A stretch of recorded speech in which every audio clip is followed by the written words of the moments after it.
Buen día, en este momento pues vamos a hablar sobre un tema fundamental en Machine Learning. Vamos a hablar sobre las métricas de desempeño y pues antes de esto pues quisiera presentar. Mi grupo está conformado por Juan Cuides, Sebastián Niño, Sarita Vargas, Juan Galindo, Camilo Hernández y quien está hablando en este momento, Juan Galvis.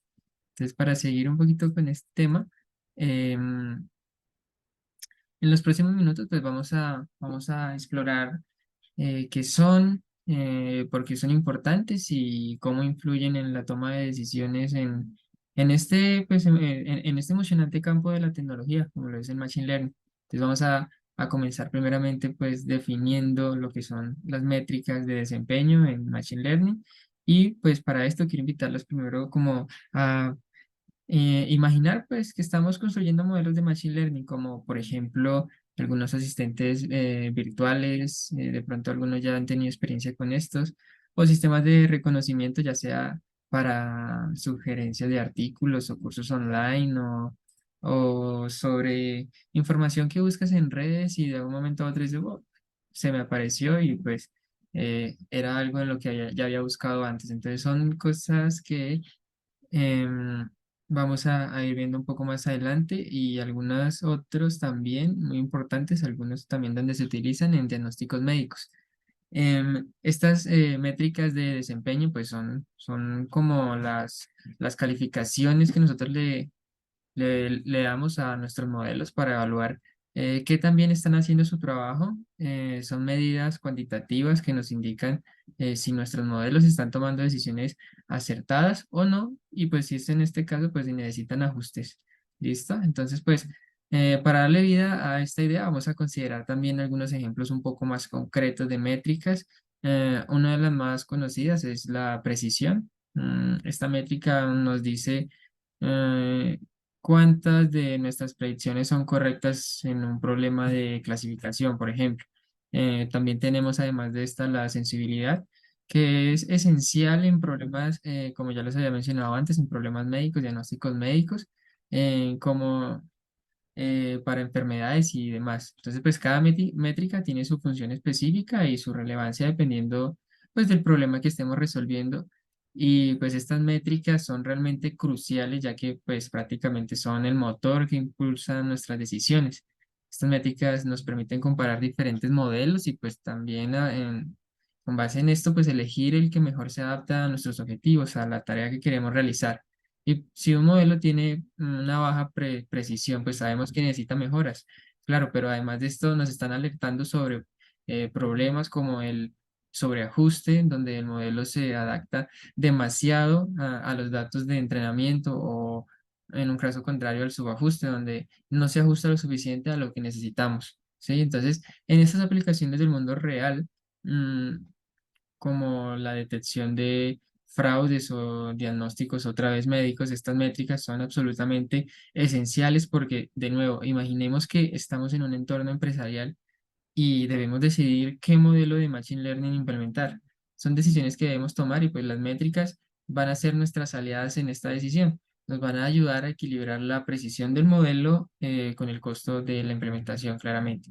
Entonces, lo que es fundamental para tomar decisiones basadas en datos y que además de esto, pues son un lenguaje común que nos permite comunicar resultados de forma un poco más entendible, de pronto eh, un poco menos elaborada para personas que no se estén moviendo, por ejemplo, en este campo, que no tengan conocimientos en estos entornos, en personas no técnicas en equipos un poco más interdisciplinarios. Entonces, pues estas métricas de desempeño en Machine Learning son prácticamente las brújulas que nos guían en un mundo de datos y decisiones. Son esenciales para evaluar, comparar y mejorar nuestros modelos.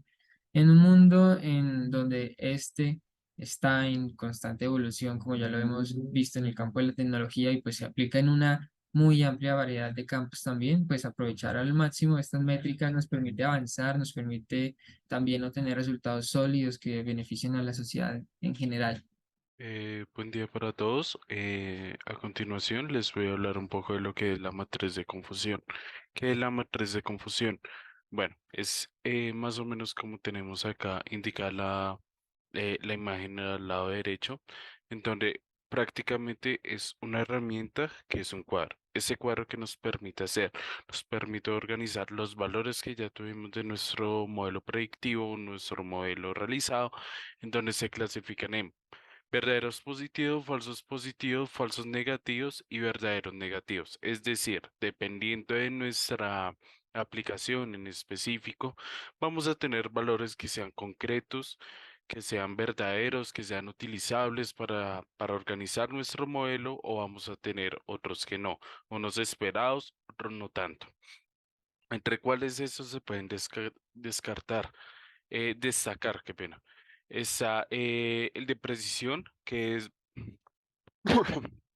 es un poquito el de valores positivos más valores negativos sobre valores positivos más falsos positivos más falsos negativos más verdaderos negativos. ¿Esto qué nos quiere decir?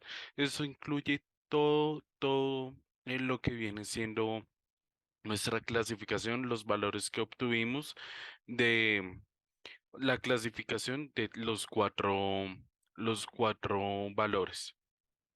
¿Qué es eso? Entonces nos dice que evalúa la precisión general del modelo. Útil cuando todas las clases son igualmente importantes. Como les comentaba anteriormente, incluimos todos los valores que tenemos, todos los resultados que obtuvimos y se le da una relevancia a cada uno. Sensibilidad. ¿Qué nos dice sensibilidad? Valores positivos sobre valores positivos más falsos negativos. Entonces, nuestro resultado más importante son los valores positivos. ¿Y qué margen tienen contra los falsos negativos? Aquellos valores que obtuvimos y que son malos para nuestro modelo. Entonces, em, acá, como decía, la descripción identifica la capacidad del modelo para capturar todas las instancias positivas.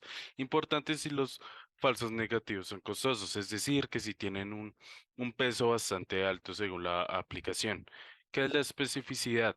La especificidad nos dice valores negativos sobre valores negativos más falsos positivos, es decir, todo lo contrario. Vamos a mirar qué peso o qué relevancia o qué tipo de valores, qué cantidad de valores tenemos en los negativos, aquellos valores que están contemplados, em, pero que no son buenos para nuestro modelo. Entonces, como tenemos acá en la explicación, nos dice evaluar la capacidad del modelo para identificar todas las instancias negativas.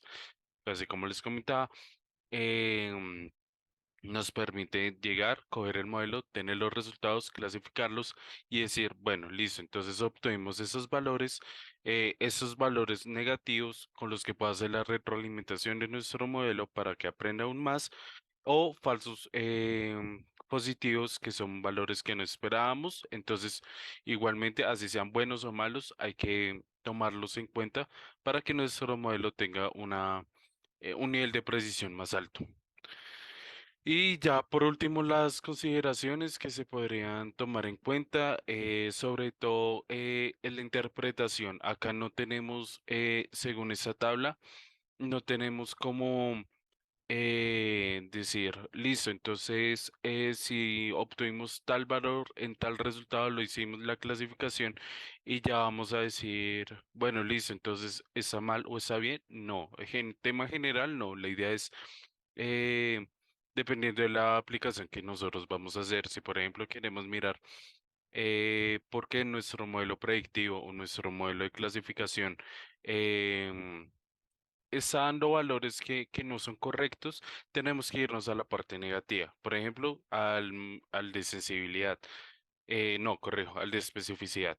El de especificidad que nos dice todos los valores negativos. Si queremos tomar en cuenta todo en nuestro modelo, ya sería un tema más de precisión que contemple todos los datos que tenemos. Entonces, nuevamente resaltando, la idea es que esto sea según la aplicación. Y también, es decir, otra consideración que podemos tener en cuenta es comprender las implicaciones prácticas de los errores del modelo y ajustar según las necesidades, así como les estaba mencionando anteriormente, donde todo va a depender de nuestra aplicación, de nuestro modelo, de nuestros datos, de también, por ejemplo, el tema computacional, que no haya como un error ahí por temas digitales.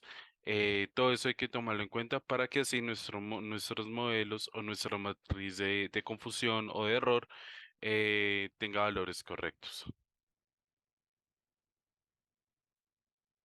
Ok, listo. Entonces vamos a continuar con lo que sería la precisión. Pero antes de hablar sobre directamente qué es la precisión, vamos a hablar sobre a qué métrica pertenece. En este caso, pertenece a las métricas de clasificación, las cuales se encargan de evaluar los modelos que estamos utilizando, verificando si la clasificación es verdaderamente correcta o es falsa, ¿sí? Pues esta clasificación corresponde a las diferentes categorías o clases que se tiene que estar asignando a cada uno de los datos que está recibiendo. Ojo, resulta y pasa que estas métricas de clasificación dividen el desempeño del modelo en cuatro categorías diferentes. Y vamos a tratar de trabajarlo con estas cuatro sentencias y una tablita que la representa. Entonces resulta y pasa que tenemos verdaderos positivos, su contrario, verdaderos negativos y nuestros casos falsos, que sean falsos negativos o falsos positivos. Esto funciona de la siguiente manera. Tenemos nuestra predicción versus nuestra observación. Entonces nosotros podemos decir que nuestra predicción y observación están justamente teniendo el mismo valor, o sea, están interpretando y dando el mismo valor. O en este caso puede ser que nuestra predicción esté botando un valor, pero nuestra observación no esté botando ningún valor, va a resultar como un falso positivo, porque no es verdad, ninguno de los dos está coordinando. Entonces trabajaría de la siguiente manera, también para los negativos. Resulta y pasa que si tenemos una predicción negativa, pero nuestra observación es positiva, es un falso negativo porque no están coordinando justamente ambos valores. Y por último, verdaderas negativas. Entonces, nuestra predicción y observación no están dando ningún dato. Eso pues tienes como su porcentaje en el cual nosotros podemos estar verificando si esa precisión que nos está dando el modelo pues está siendo correcta. Ahora sí, hablando directamente sobre qué es la precisión, siendo una de las métricas que clasifican, que miden la calidad de la clasificación de las predicciones de nuestro modelo. Entonces, de nuevo, dicho de otra manera, mide la capacidad del modelo para clasificar correctamente los casos positivos y evitar los falsos positivos. De esta manera tenemos la siguiente fórmula que nos va a representar la precisión. Lo podemos trabajar en conjunto con nuestra tablita que dice la cantidad de verdaderos positivos sobre nuestros verdaderos positivos sumando nuestros falsos positivos. ¿Listo? Entonces ya una vez nosotros podemos hacer ese cálculo sobre la cantidad de datos que ha tenido una vez que el modelo ha trabajado, podemos estar como definiendo si el modelo pues tiene esta siguiente representación. Entonces, acá en este caso se trabaja con precisión y exactitud, pero es más o menos para que tengan una idea de qué estamos hablando. Cuando se habla de precisión, significa que la mayoría de datos están sobre la misma área. Entonces acá lo podemos ver. Sin exactitud, pues resulta y pasa que no es el valor el cual estamos esperando, pero sí están agrupados sobre la misma área, en vez de estar dispersos donde nos dice que no hay ni precisión ni exactitud. Acá podemos ver un caso un poquito también parecido. Tenemos exactitud ya que los datos están atinando sobre el valor deseado, pero no hay precisión ya que todos los datos se encuentran dispersos. En cambio acá cuando ya tenemos precisión y exactitud sobre el modelo, todos los datos están llegando justamente a donde deberían o el punto deseado. Entonces, eso sería pues por parte de la precisión. Bueno, con el fin de seguir con nuestra presentación sobre métricas de desempeño, pues seguimos con la métrica de rigor o sensibilidad. La métrica de rigor o sensibilidad, pues básicamente consta de qué tanta proporción de casos positivos hay en base a un modelado predictivo por Machine Learning. Para comprenderlo mejor, pues podemos ejemplificarlo en un escenario médico, el cual se busca diagnosticar una enfermedad. Cuando estamos hablando de un escenario médico, lo que nos importa al momento de diagnosticar una enfermedad es la cantidad de pacientes que padecen dicha enfermedad. Entonces, básicamente que el recall nos permite precisamente conocer la capacidad del modelo de detectar los casos positivos, en este caso, de pacientes que pueden padecer una enfermedad. El cálculo como tal se puede entender como la proporción de casos positivos que el modelo identifica correctamente con respecto al total de casos negativos, digo, con respecto al total de casos positivos reales en el conjunto de datos. El cómo interpretar un recall. Un recall alto indica que el modelado es capaz de diferenciar de manera correcta y eficaz la cantidad de casos positivos respecto a la cantidad de casos negativos. A medida que aumentamos el recall, es posible que la precisión disminuya y viceversa. En algunos casos, encontrar el equilibrio adecuado es esencial, dependiendo de las necesidades específicas de la aplicación. Este tema lo vamos a retomar un poco al final. ¿Cuándo emplear recall? Nosotros podemos emplear recall cuando una clase es mucho más frecuente que la otra en un conjunto de datos muy amplio. Cuando esto ocurre, es muy fácil identificar los casos positivos, ya que el recall nos ayuda a enfrentar el desafío de minimizar los falsos negativos en situaciones críticas. Importancia de contextos específicos. Al inicio de la presentación, sí, de la presentación, tocamos un tema en un enfoque médico, pero recall no es necesariamente tiene que ser ejemplificado en situaciones médicas, también puede ser ejemplificada por ejemplo, situaciones de detección de fraudes en transacciones financieras. En estos casos, el caso de fraude puede tener implicaciones financieras graves. En tales casos se prioriza un recall alto para minimizar la cantidad de fraude no detectado, aunque esto puede conllevar a un aumento en los falsos positivos dependiendo de las necesidades específicas de la aplicación. Los falsos positivos son el mayor enemigo del recall, ya que básicamente un falso positivo puede afectar básicamente la métrica y el cómo puede el modelado llegar a interpretar los datos. Umbral de decisión y ajuste de modelo. El recall también puede ser modificado ajustando el umbral de decisión del modelo. Al disminuir el umbral, es posible que se identifiquen más casos como positivos, aumentándose el recall. Sin embargo, este ajuste puede tener un costo de aumentar los casos de falsos positivos. El umbral es importante al momento de setear el recall, ya que un umbral muy bien cuadrado puede, puede separar, puede crear la barrera entre que tu modelo sea capaz de identificar casos completamente positivos como completamente negativos. Un pésimo umbral puede simplemente hacer que la cantidad de casos de falsos positivos en tu modelado sea muy alta, lo cual hace contraproducente implementar recall. Ahora vamos a hablar de la puntuación F1. Para esto primero debemos recalcar la importancia de evaluar el rendimiento en un algoritmo de Machine Learning. Estas son métricas esenciales ya que nos proporcionan una visión objetiva de qué tan bien es nuestro modelo y qué tanto está cumpliendo con su propósito. Nos permiten identificar áreas de mejora, ajustar parámetros y tomar decisiones informadas para optimizar el rendimiento de nuestros algoritmos. Después vamos a hablar de qué es la puntuación F1. En esencia, es una métrica que combina precisión y exhaustividad. Esto para evaluar el rendimiento de un modelo de clasificación. Su fórmula, que vemos a la derecha, nos da una visión equilibrada de cuán bien está nuestro modelo y qué tan bien está haciendo su trabajo. ¿Cómo vamos a usar este algoritmo?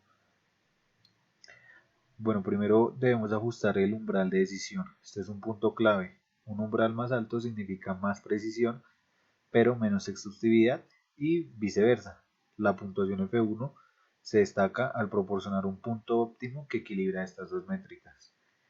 Para su correcta interpretación, una alta puntuación F1 es cercana a 1, indica que un modelo bien equilibrado. Por otro lado, una baja puntuación F1 cercana a 0 sugiere desajustes importantes y estos valores nos guían en la toma de decisiones sobre el rendimiento de nuestro modelo. Para un ejemplo práctico, vamos a poner un contexto de un algoritmo de Machine Learning diseñado para predecir fraudes en transacciones financieras.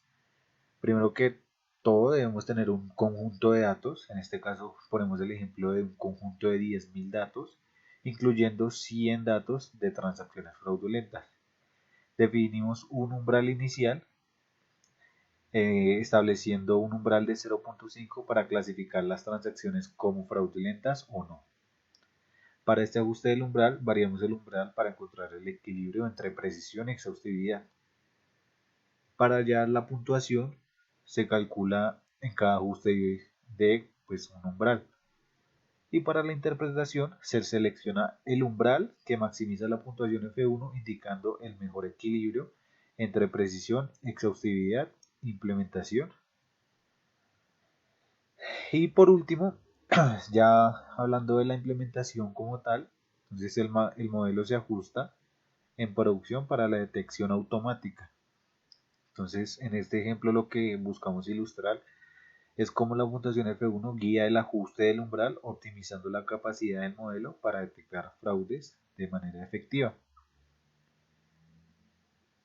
Ahora pues vamos a tomar, digamos, algunas mejoras o consejos, consideraciones para experimentar con esta puntuación F1.